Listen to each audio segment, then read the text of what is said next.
পথ হারাইলা? কারণ একটাই, তুমি মনের চাহিদার অনুসরণে। ঠিক কিনা বলেন না? তুমি সিদ্ধান্ত নিছো কোরআন থুন, তুমি সিদ্ধান্ত নিছো হুজুরদেরকে রাখেন, মৌলানাগুলো বাদ দেন, তুমি আমি আমার মন মতো চলবো, আমি বুঝি, আমি সব বুঝি, আমি শিক্ষিত, আমি হ্যান্ডসাম, আমি স্মার্ট, আমি শুদ্ধ কথা বলি, আমি মাঝে মাঝে ইংরেজি মারি কথার ফাঁকে ফাঁকে, আমি কি কম জানি? নিজে নিজে বুদ্ধি, নিজে নিজে গবেষণা করছি, নিজের মনকে খাটাইছি, নিজের বিবেককেই ছেড়ে দিছি। তাহলে আমি একটা উদাহরণ শুধু বলি, আচ্ছা আপনারা শুনেন, কোরআনুল কারীমে আল্লাহ তাআলা কয়েকশো বার একটা কথা বলছে যে ইন্না খালাকনাল ইনসান ওয়া লাকাদ খালাকনাল ইনসান, লাকাদ খালাকনাল ইনসান, আমি আল্লাহ মানুষকে বানাইছি, আমি মানুষকে বানাইছি, আমি মানুষকে বানাইছি।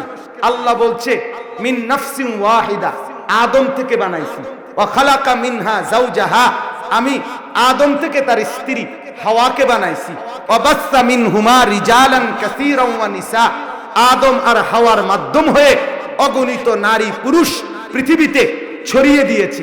ইন্না খালাকনাকুম মিন যাকারিন ওয়া উনসা, আল্লাহ বলেন আমি তোমাদেরকে বানিয়েছি পুরুষ এবং নারীর মিলন থেকে। ইন্না খালাকনাল ইনসানা মিন নুতফাতিন আমশাজ, আমি মানুষকে বানিয়েছি মিশ্র, মানে স্বামী স্ত্রী দুইজনের বীর্যের মাধ্যমে। এতভাবে কথাইটা আল্লাহ বলল, এরপরেও তুমি গবেষণা করতে গেলা কেন? আর গবেষণা করে বান্দর খুঁজে পাইলা কেন? কথা বলেন না আপনি? তুমি ছাগল ছাড়া আর কি হইতে পারো? তুমি এইটাও কি কোনো গবেষণার বস্তু? তোমারে কোন পাগলে কইছে গবেষণা করতে? কোন ছাগলে? তুমি মূলত বান্দর, এই জন্য গেছো বান্দরের কাছে। তুমি বান্দর ব্যক্তিগতভাবে, সেটা বলে দাও সবার কাছে, আমরাও দেখে রাখলাম তুমি বান্দর হিসেবেই তোমার সাথে আমরা আচরণ করব, কিন্তু তুমি আমারে বান্দর বানাইতে গেছো কেন? আমার ক্লাস 6 আর 7 এর স্কুল পড়ুয়া ছেলে বান্দর হবে কেন? আমার পাঠ্য বইয়ে বান্দরের কথা উঠবে কেন? কেন আসবে বিয়ে? আমি ইমানদারের সন্তান, আমি বান্দরের লগে যাব কেন? তাইলে সম্পূর্ণভাবে আল্লাহকে ভুলে গিয়ে, আখিরাতকে ভুলে গিয়ে, কোরআনকে ভুলে গিয়ে, হাদিসকে ভুলে গিয়ে মনের চাহিদার অনুসরণ করছে, নিজের খেয়াল খুশি মতে গবেষণা করতে গেছে, যার ফলে প্রত্যেক পদে পদে গুমরাহির উপরে গুমরাহি, গুমরাহির উপরে গুমরাহি, পথভ্রষ্টই হয়েছে। বলেন নাউযুবিল্লাহ। অতএব আমার বাপ আল্লাহ তাআলা বলেন 1 নাম্বার শাস্তি, আদাল্লাহুল্লাহু আলা ইলমি, পরিপূর্ণ জ্ঞান আসার পরেও, বুঝ রাখার পরেও, কিতাব এবং বুঝানোর মতো ওলামা, এরপরেও যেহেতু সে মনের চাহিদাকে মেনে নিছে, আমি আল্লাহ তাকে পথভ্রষ্ট করে দিলাম। 2 ওয়া খাতামা আলা সামঈহি ওয়া কলবি, 2 নাম্বার হলো আমি তার কান এবং দিল, এই দুইটার মধ্যে মোহর মেরে দিলাম, সিল মেরে দিলাম, আটকায় দিলাম। 3 ওয়াজাল আলা বাসারিহি গিশাওয়া, আমি তার 2 চোখের উপরে পর্দা ফেলে দিলাম, চোখ ঢেকে দিলাম, কান বন্ধ করে দিলাম, দিল বন্ধ করে দিলাম, আমি সঠিক রাস্তার থেকে তাকে সরায় দিলাম, রাস্তা ভুলায় দিলাম, রাস্তা থেকে হারায় দিলাম। আল্লাহ বলে বান্দা, নবীকে বলতেছে, আল্লাহর নবীকে, বন্ধু ফামান ইয়াহদিহি মিন বাদিল্লাহ। আল্লাহ বলে বন্ধু এবার বলেন তো, আমি যেই নাফরমানের কান আটকায় দিলাম, দিল আটকায় দিলাম, চোখে পর্দা ফেলে দিলাম, পথ থেকে সরায় দিলাম, এবার বলেন ফামান ইয়াহদিহি মিন বাদিল্লাহ, আমাকে বাদ দিয়ে এবার তাকে পথ দেখাবে কি? ফামান ইয়াহদিহি মিন বাদিল্লাহ, আমি আল্লাহকে বাদ দিয়ে তাকে এবার পথ দেখাবে কে? আমার বন্ধু, আমার বাপ, যত উলামায়ে কেরাম বয়ান করে, খুতবা পড়ে শুনবেন, শুরুতে যেই খুতবাটা পড়ে আলেমরা সবাই, সেখানে উলামায়ে কেরাম বারবার এটা পড়ে, মান ইয়াহদিহিল্লাহু ফালা মুদিল্লা লাহু, আল্লাহ যাকে হেদায়েত দেয় তাকে গোমরা করার কেউ নাই, ওয়া মান ইউদ্লিলহু ফালা হাদিয়া লাহু, আল্লাহ যাকে পথ ভ্রষ্ট করে দেয় তাকে আর হেদায়েত দিবার কেউ নাই। এখানে আল্লাহ এটা বললেন, আমি তাকে সরাই দিছি। আমার বাপ শুনেন, একটা কথা তাফসীরের মধ্যে আছে, আল্লাহর সবচেয়ে বড় শাস্তি কোন বান্দার উপরে কি কি? 3টা কোনি, আযাব, শাস্তি, মার, ফিক, আগুনে পোড়ানো, এই সব কিছুর চাইতে কোরআনে আছে ওয়ালা তাকুনু কাল্লাযিনা নাসুল্লাহ ফাআনসাহুম আনফুসাহুম। আল্লাহ তাআলা বলেন কোন ব্যক্তির উপরে আল্লাহর সবচেয়ে বড় শাস্তিটা কি? আল্লাহ কোরআনে বলছে, বান্দা তুমি আমাকে এইভাবে ভুলে যেও না, এইভাবে ভুলে যেও না। আমার নাফরমানি করতে করতে, আমারে ভুলতে ভুলতে আমি যদি কোনোদিন বেশি রাগ করে ফেলি, সেদিন আমি তোমার নিজেকেই তোমার থেকে ভুলাই দেব। তখন বুঝবা এটাই হবে আমার সবচেয়ে বড় আযাব, যেদিন তুমি নিজেকেই ভুলে যাবা, যেদিন মনেই থাকবে না তুমি মানুষ, যেদিন মনেই থাকবে না তুমি মুসলমান, যেদিন আর একবারও আখিরাত, পরকাল, কবর, হাসর, মিজান, ফুলসিরাত এগুলোর কথা যেদিন মনেই থাকবে না, সেদিন তুমি হয়ে যাবা জন্তু আর জানোয়ারের মতো। সেদিনে বুঝবা এটাই হবে আমার সবচেয়ে বড় আযাব, সবচেয়ে বড়। আমি নিজ কানে শুনছি মিয়া, এক ভদ্রলোক, উচ্চ শিক্ষিত মানুষ, একটি প্রাইভেট ব্যাংকের ভাইস চেয়ারম্যান, কোটি কোটি টাকার মালিক, সরাসরি হুজুর রে জানাজার নামাজের পরে ডাইকা বলতেছে, হুজুররা কবরের আযাবের মিথ্যা ভয় দেখিয়ে মানুষদেরকে আর কতদিন বোকা বানায় রাখবেন।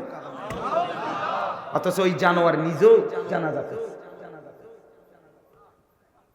সে শিক্ষিত, সে ভদ্রলোক, এটা ভদ্রলোক, কি বললা এটা?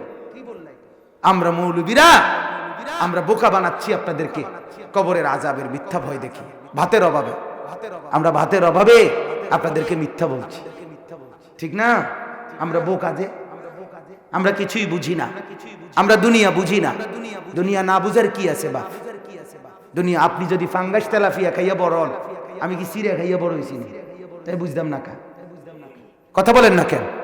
আপনি রোদ বৃষ্টিতে বড় হইলে আমি কিসে বড় হয়েছি? মাটির তলেনি বড় হয়েছি, তো আমি বুঝবো না কেন? আমি বুঝবো না কেন? 3টা কমলা ফসা দিয়া 1 ডজন কমলা বেচতে হয়, এটার জন্য ভিক্টোরিয়া কলেজ থেকে ডিগ্রি লাগে কেন? এটা তো এই সিটারের লগে 3 সপ্তাহ থাকলেই হয়। কথা বলেন না কেন? এটা তো ওই বাটফারের লগে থাকলেই সারবে। সুদে কেমনে টাকা লাগাইতে হয়, এটার জন্য ঢাকা ইউনিভার্সিটির ডিগ্রির কি দরকার? আরেক বাটফারের লগে থাকলেই তো হইল। এটা না বুঝার কি আছে? দুনিয়া বুঝি না মানে? বুঝবো না কেন? বুঝবো না কেন বাপ? আমার বড় ভাই সারা বাংলাদেশে 1994 ইংরেজিতে টাইটেল পাস করছে কামেল, সমগ্র বাংলাদেশে ফার্স্ট হয়েছে, 1 নাম্বার স্ট্যান্ড করেছে। ভাইয়ের দোয়ায়, ভাইয়ের মেহনতে ঠিক বরাবর 4 বছর পরে 1998 ইংরেজিতে আমিও ব্যক্তিগতভাবে দাখিল পরীক্ষায় সম্মিলিত মেধা তালিকায় ফার্স্ট হয়েছি। ভাইয়া যেই মাদ্রাসায় চাকরি করতেন ওই মাদ্রাসা থেকে। তাইলে আমি বুঝবো না কেন মিয়া? বুঝবো না কেন? না বুঝার কিছু নাই। দুনিয়া আমরাও বুঝি, দুনিয়া আমরাও বুঝি, সম্পদের চাহিদা আমরাও বুঝি, কিন্তু আমরা আটকাইয়া আসি। ওই আখিরাত আছে, পরকাল আছে, আল্লাহর কাছে ফিরতে হবে, মালিকের কাছে জবাব দিতে হবে, ওইখানে আটকাই গেছি। আপনি দায়িত্ব নেন, 10 বছর আমার আখিরাতে কোনো অসুবিধা হবে না, আল্লাহ কিছু বলবে না। পরকালে এদ্দুর জিম্মাদারি আমনে লিখিত দেন, স্টাম্পে লেখা দেন। আমি তাইলে দুনিয়া কেমনে কামাই করতে হয়, সিটারি কত নাম্বার দরকার, আমি লুঙ্গি গোঁজ দিয়া বুঝাই। বুঝবো না কেন? দুনিয়া না বুঝার কি আছে বাপ? জওয়ান তুমি বেশি বুঝছো, আলেমরা বুঝে নাই। না রে বন্ধু, ওলামায়ে কেরাম দ্বীন বুঝে, আখিরাত বুঝে, দুনিয়াও বুঝে। অতএব আল্লাহ তাআলা বললেন ফামান ইয়াহদিহি মিন বাদিল্লাহ, বন্ধু এবার তাকে হেদায়েত দিবে কে? আফালা তাযাক্কারুন, তবুও কি তোমরা উপদেশ নিবে না? আল্লাহ এবার বলছে তবুও কি বান্দা উপদেশ গ্রহণ করবে না? অর্থাৎ তুমি মনের চাহিদার অনুসরণ করো না। বেশি যদি নিজের মন মতো চলতে থাকো, একদিন আমি তোমার পথ থেকে সরায় দেব, একদিন চোখে পর্দা ফেলে দেব, একদিন কান বন্ধ করে দেব, দিল বন্ধ করে দেব। সেদিন আর তুমি মানুষ থাকবা না, ভুলে যাবা নিজেকে। লাহুম কুলুবুল লা ইয়াফকাহুনা বিহা ওয়া লাহুম আযানুন লা ইয়াসমাউনা বিহা ওয়া লাহুম আ'য়ুনুন লা ইউবসিরুনা বিহা। কোরআনের আয়াত ঠিক এই 3টাই। আল্লাহ বলছে যার দিল আছে আমাকে বোঝে না, যার চোখ আছে আমাকে দেখে না, যার কান আছে আমার কথা শুনে না। আল্লাহ নিজে বলছে, কসম বাপ নওজোয়ান আমি তোমার হাতে ধরে বলি, আল্লাহ বলছে উলাইকা কাল আনআম, ওইটা মানুষ না, জানোয়ার। জানোয়ার জানোয়ার। যদি বলো না হুজুর দাওয়াত দিয়ে আনছি ডাইরেক্ট জানোয়ার বললেন, তা আমি বলবো না না, আল্লাহ বলছে, আল্লাহ বলছে। আর 2 নাম্বার কথা হলো, যদি বেশি মাইন্ড করো জানোয়ার বলাতে, তাইলে দুঃখিত, সরি, আমি এটা উড্রু করে নিলাম। না না না না, সরি, তুমি জানোয়ার না, বালহুম আদাল, তুমি জানোয়ারের চাইতে নিকৃষ্ট, তুমি কুত্তার চাইতে খারাপ। অন ভাল লাগে না সাহ, অন কেরম লাগে সাহ, অন সহ্যই নিক সাহ, সে সময় তো বালাই কইছিলাম, তুমি জানোয়ারের চাইতে নিকৃষ্ট। কোন কুকুর আল্লাহর নাফরমানি করে না, কারণ কুকুরের কোনো হালাল হারাম নাই। আছে কি কোনো কুকুরের কোনো বিধান আছে? তাহলে কুকুর তো নাফরমানি করে না। তুমি যুবক কেন আল্লাহর নাফরমানি করবে? আমার বাপ, জিন্দেগির উপরে রহম করো বাপ। আল্লাহ তাআলা কোরআনুল কারীমে বলছে, আল্লাহুল্লাযী খালাকাকুম মিন দুআফিন, আমি মানুষকে সৃষ্টি করেছি দুর্বল অবস্থায়, ছোট্টবেলায়। সুম্মা জাআলা মিন বাদি দুআফিন কুওয়াতান, অতঃপর আমি আল্লাহ সেই দুর্বল শরীরে বানিয়ে দিয়েছি কুওয়াতান, শক্তি। শক্তি মানে যৌবন, যৌবনকেই শক্তি বলে, শক্তিকেই যৌবন বলে।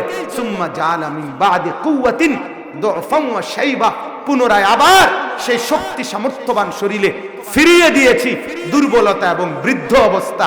আল্লাহ পরিষ্কার বলছে, ও আমার বান্দা, ছোটবেলাও দুর্বল, বৃদ্ধকালও দুর্বল, শক্তি কেবল যৌবন কালে। যা করো এখনই করো, গড়লে যৌবনেই গড়ো, নষ্ট হলে যৌবনেই নষ্ট হয়। যুবক সব পারে বাপ, যুবক চাইলে হিমালয় পর্বত কাইটা সমান করে দিতে পারে, যুবক চাইলে আটলান্টিক মহাসাগর মাটি ভৈরা পুরাইয়া ফেলতে পারে।